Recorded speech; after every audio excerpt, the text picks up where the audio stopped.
I'm having a cup of tea, and along with that, I've got the book of tea with me. Really, that's the title, The Book of Tea, written over 100 years ago by Okakura Kakuzo. And as I take a few sips, I'm going to read a few passages from this lovely book. And I hope you'll enjoy the reading. Let's start then. Let's start reading this book called The Book of Tea. Tea began as a medicine and grew into a beverage. In China, in the 8th century, it entered the realm of poetry as one of the polite amusements. The 15th century saw Japan ennoble it into a religion of aestheticism, Teaism that is. Teaism is a cult founded on the adoration of the beautiful among the sordid facts of everyday existence. It inculcates purity and harmony, the mystery of mutual charity, the romanticism of the social order. It is essentially a worship of the imperfect, as it is a tender attempt to accomplish something possible in this impossible thing we know as life. The philosophy of tea is not mere aestheticism in the ordinary acceptance of the term, for it expresses conjointly with ethics and religion our whole point of view about man and nature. It is hygiene, for it enforces cleanliness. It is economics, for it shows comfort in simplicity rather than in the complex and costly. It is moral geometry, inasmuch as it defines our sense of proportion to the universe. It represents the true spirit of Eastern democracy by making all its votaries aristocrats in taste. The long isolation of Japan from the rest of the world, so conducive to introspection, has been highly favorable to the development of Teaism. Our home and habits, costume and cuisine, porcelain, lacquer, painting, our very literature, all have been subject to its influence. No student of Japanese culture could ever ignore its presence.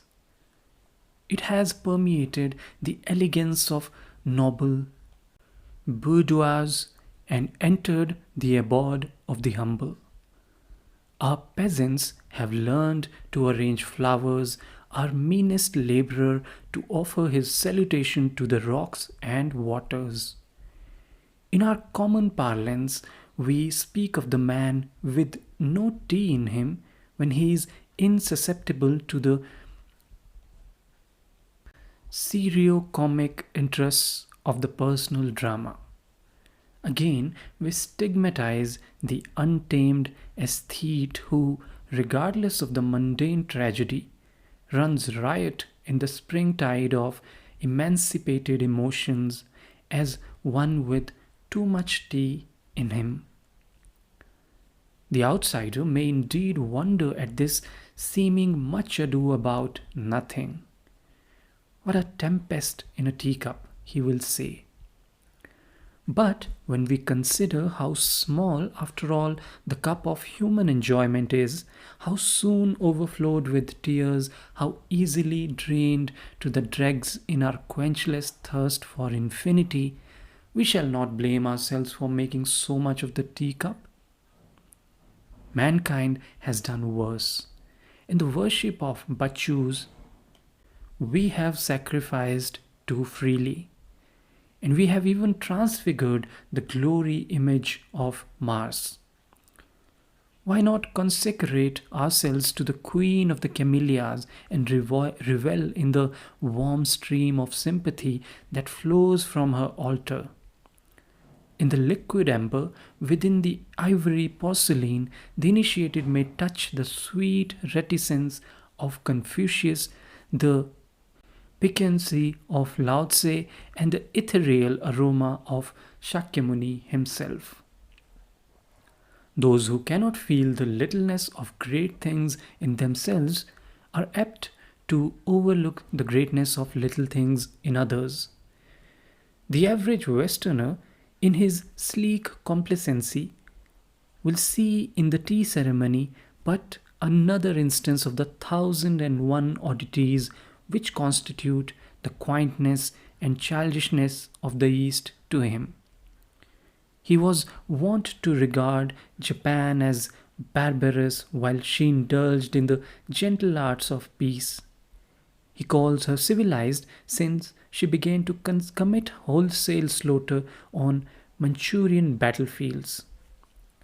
Much comment has been given lately to the code of samurai, the art of death which makes our soldiers exult in self sacrifice. But scarcely any attention has been drawn to Teaism, which represents so much of our art of life. Fain would we remain barbarians if if our claim to civilization were to be based on the gruesome glory of war. Fain would we await the time with due respect when we shall be paid to our art and ideals. When will the West understand or try to understand the East? We Asiatics are often appalled by the curious web of facts and fancies which has been woven concerning us. We are pictured as living on the perfume of the lotus, if not on mice and cockroaches. It is either impotent fanaticism or else abject voluptuousness.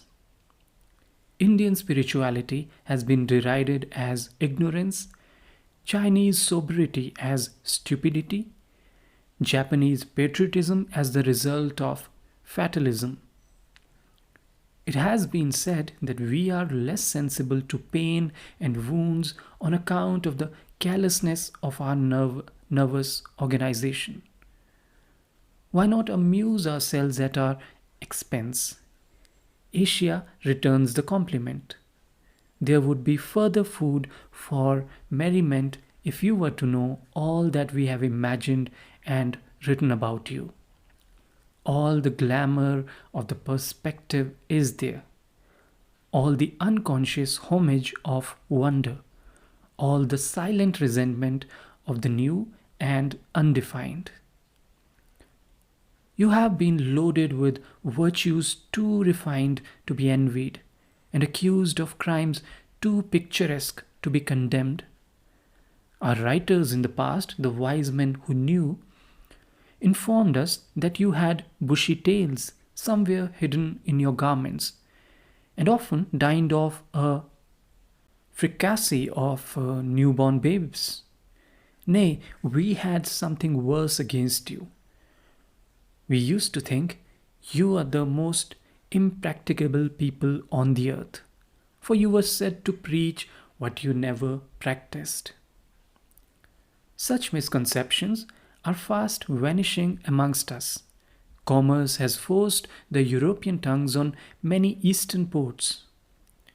Asiatic youths are flocking to Western colleges for the equipment of modern education. Our insight does not penetrate your culture deeply, but at least we are willing to learn.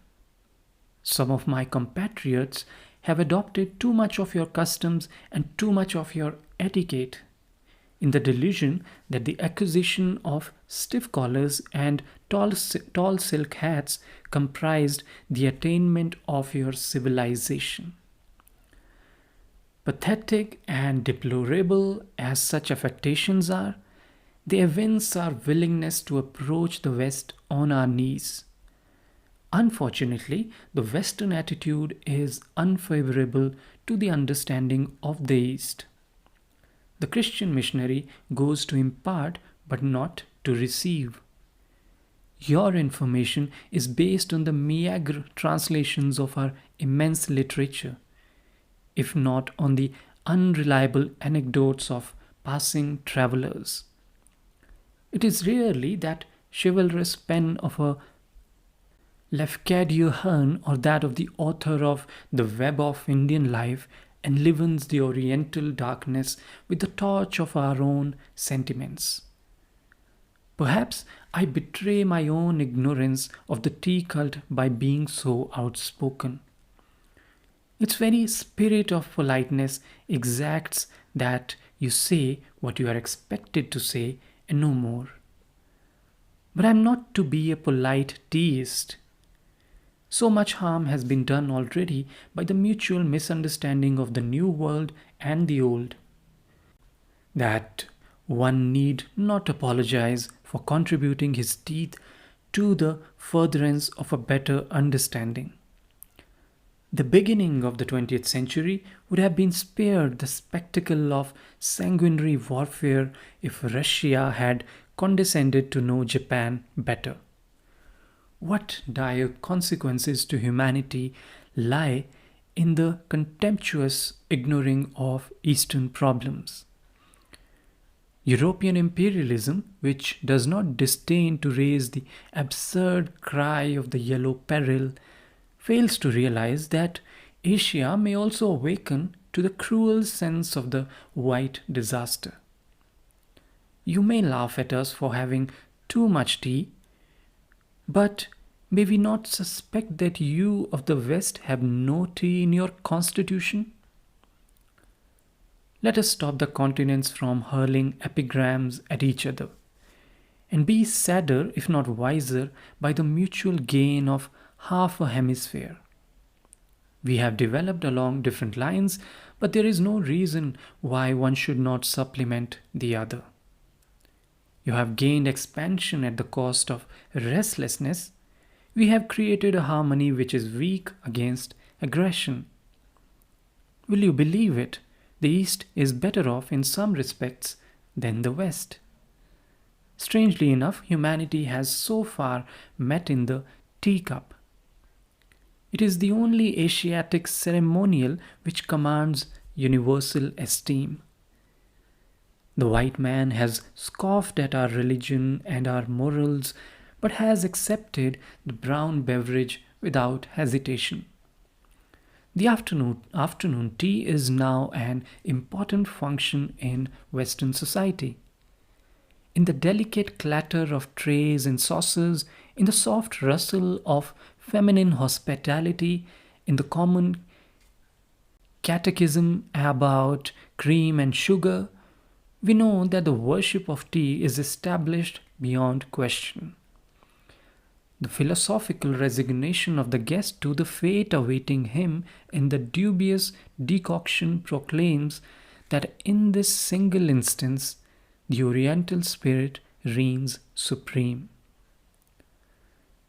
The earliest record of tea in European writing is said to be found in the statement of an Arabian traveller, that after the year 879, the main sources of revenue in Canton were the duties on salt and tea. Marco Polo records the deposition of a Chinese minister of finance in 1285 for his arbitrary augmentation of the tea taxes. It was at the period of the great discoveries that the European people began to know more about the extreme Orient. At the end of the 16th century, the Hollanders brought the news that a pleasant drink was made in the East from the leaves of a bush. Many travelers also mention tea. In the last named year, ships of the Dutch East India Company brought the first tea into Europe. It was known in France in 1636 and reached Russia in 1638. England welcomed it in 1650 and spoke of it as That excellent and by all physicians approved China drink called by the Chinese cha and by all other nations te alias tea. Like all good things of the world, the propaganda of tea met with opposition. Heretics like Henry Saville denounced drinking it as a filthy custom. Jonas Hanway, in his essay on tea, said that men esteemed to lose their stature and comeliness, women their beauty through the use of tea. Its cost at the start, about 15 or 16 shillings a pound, forbade popular consumption and made it regalia for high treatments and entertainments, present being made thereof to princes and grandees. Yet, in spite of such drawbacks, tea drinking spread with marvellous rapidity. The coffee houses of London in the early half of the 18th century became, in fact, tea houses, the resort of wits like Addison and Steele, who beguiled themselves over their dish of tea. The beverage soon became a necessity of life, a taxable matter. We are reminded in this connection what an important part it plays in modern history. Colonial America resigned herself to oppression until human endurance gave way before the heavy duties laid on tea. American independence dates from the throwing of tea chests into Boston Harbor. There is a subtle charm in the taste of tea which makes it irresistible and capable of idealization. Western humorists were not slow to mingle the fragrance of their thought with its aroma. It has not the arrogance of wine, the self-consciousness of coffee, nor the simpering innocence of cocoa. Already in 1711, says the Spectator, I would therefore in a particular manner recommend these my speculations to all well-regulated families that set apart an hour every morning for tea, bread, and butter, and would earnestly advise them for their good to order this paper to be punctually served up and to be looked upon as a part of the tea equipage. Samuel Johnson draws his own portrait as a hardened and shameless tea drinker who for 20 years diluted his meals with only the infusion of the fascinating plant, who with tea amused the evening, with tea solaced the midnight, and with tea welcomed the morning. Charles Lamb, a professed devotee, sounded the true note of Teaism when he wrote that the greatest pleasure he knew was to do good action by stealth, and to have it found out by accident. For Teaism is the art of concealing beauty, that you may discover it, of suggesting what you dare not reveal. It is the noble secret of laughing at yourself, calmly yet thoroughly, and is thus humor itself, the smile of philosophy. All genuine humorists may in this sense be called tea philosophers, Thackeray for instance, and of course Shakespeare. The poets of the decadence, when was not the world in decadence after all, in their protests against materialism have to a certain extent also opened the way to Teaism.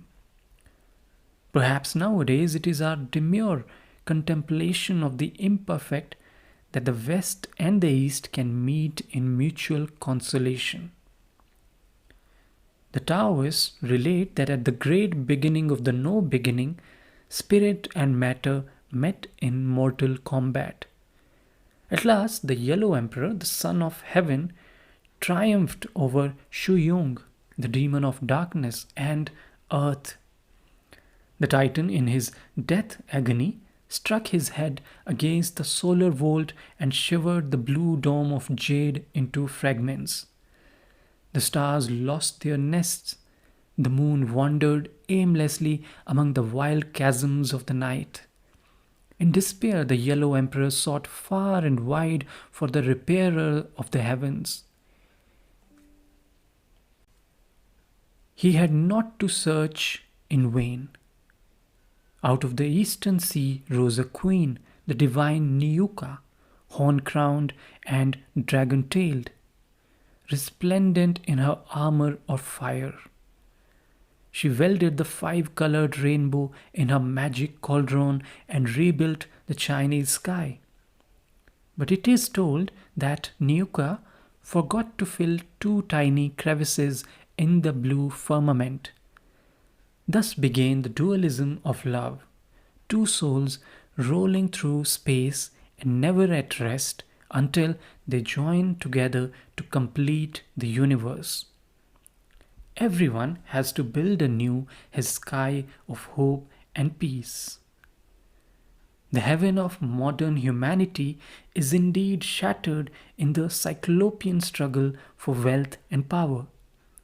The world is groping in the shadow of egotism and vulgarity. Knowledge is bought through a bad conscience, benevolence practiced for the sake of utility. The East and the West, like two dragons tossed in a sea of ferment, in vain strive to regain the jewel of life. We need a Niuka again to repair the grand devastation. We await the great avatar. Meanwhile, let us have a sip of tea. The afternoon glow is brightening the bamboos, the fountains are bubbling with delight, the soughing of the pines is heard in our kettle. Let us dream of evanescence and linger in the beautiful foolishness of things. And linger in the beautiful foolishness of things. And that's really the heart of tea philosophy, Teaism, that is, finding beauty in the ordinary. So that's what I'm going to continue reading this book, and I'll share more about this book with you in future. I hope you too will enjoy your cup of tea and will get a chance to read this book, The Book of Tea. Thank you very much for listening. I'll catch you the next time.